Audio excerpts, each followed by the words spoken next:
What's up everyone, Zero here, welcome back to the channel. I wanted to put out another video. I told you guys I'd be putting out content this week and here I am. This video I want to cover how I've been profiting with Heist. Right now I've been making around 5 to 10 divine an hour pretty solidly, and I want to run down how I'm doing that because there's a lot of misconceptions of, hey, do I run full reveal blueprints? Do I stop at all the chests? Which chests are more valuable to stop at? All that. So first and foremost, my rogues are not 100% geared up, but the thing that you really want to focus on with this gear is job speed. You can worry about all the other stuff later. Definitely job level is going to help because that's going to allow the lower level ones to run the higher level blueprints. Gianna is really only good if you are revealing the blueprints yourself and running the contracts.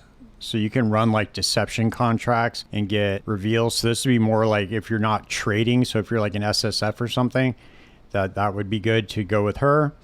But I like doing Karst, Tibbs, and Vendiri. Those are my three favorite rogues. And that's because with Karst, you get less alert level from opening up reward chests, even though in my strategy, we're not opening up that many, but sometimes you get a single wing blueprint with like three currency rooms in it, or one gold room, one stacked deck room, and one currency room, and they're just given to you for free reveals in the blueprint. So it's good to have him along. And then Tibbs is good because you can, once you grab the item out of the curio on your way back, you can stop and open up a couple more chests, which really helps. And then Vendiri, obviously, he does raise more alert level, but you can counter that with the items and you can get less alert level on your items. And then he has a 16% chance to duplicate the contents of the chest. But yeah, job speed, job speed, job speed. That I can't stress that enough, is probably the most important stat. This is going to make your runs a lot faster and a lot smoother. So the next question is, are we running full reveal blueprints? Or are we running single wing? And if you look here, a 3-wing full reveal is around 29, 30 chaos. It really just depends. For the 4-wing full reveals, they're about 50 chaos. But if you look here at just the single wing blueprints, they're right around 7 chaos. 7 to 8. And I find that this is a lot more profitable because you could get 4 of these for about almost half the price you can run a 4-wing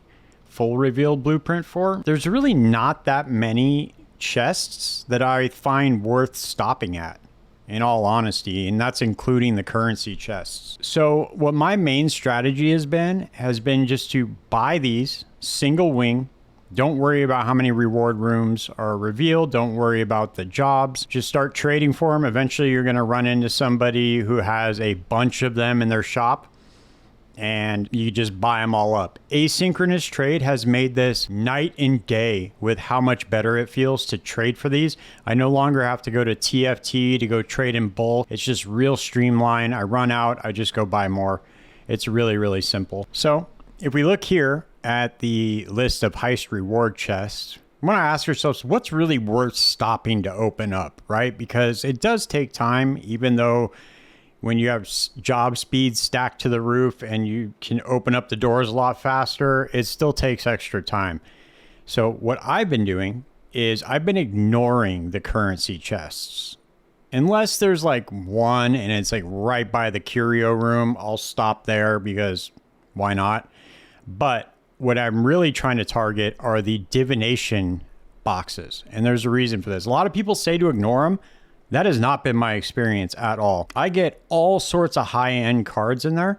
And on top of that, I see brothers all the time. It's the fracturing orb divination card, and it sells for like 4 divines. So, I mean, why not? And then on top of that, if we look here at the most valuable scarabs, the divination scarab of the cloister is selling for 7 chaos each. So on top of the stacked decks, you get those all the time. And then you can also get divination scarab of pilfering in there, and those sell for 16 chaos. You do get a lot of divination scarab from those stacked deck chests, and so it makes it worth it even more. And then on top of that, if there are blight chests in there, I will open those up, because if you look here, some of these oils are selling for, you know, 30 chaos, 20 chaos, 60 chaos for the golden. But you can combine these. So the more you get, you can just hit upgrade in the stash tab if you have that, and you can just stack them up all the way up until you get golden. So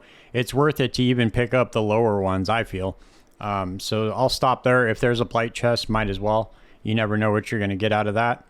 And then that's really what I've been doing as far as like my heist strategy, and it seems to be working out pretty well. And then on top of that, what you're really looking for, if you guys aren't aware, all the high-end bases come from heist. So simplexes, focused amulets, helical rings, all this stuff that's at the top of the most valuable bases all come from heist. Helical, focused amulets are 32 div, helicals are 33. Simplexes, I mean, they're probably somewhere like around here. PoE Ninja pulls up the ones that are influences. I think it's going off of what they're selling on trade. The cool thing about it is once you do get a base like that, you can use the Plagued Arachnid to split it, and you can sell 2 copies of the same ones. You make double your money. So if you found one Simplex amulet, which they're pretty rare, I'm not going to lie, but if you found one, you'd be like 2/3 of the way there to get a Mage Blood. And to be completely honest, I mean, I do find these quite often. Helicals, focus amulets. You just have to keep running. It's really just a numbers game. You just keep running and running and running.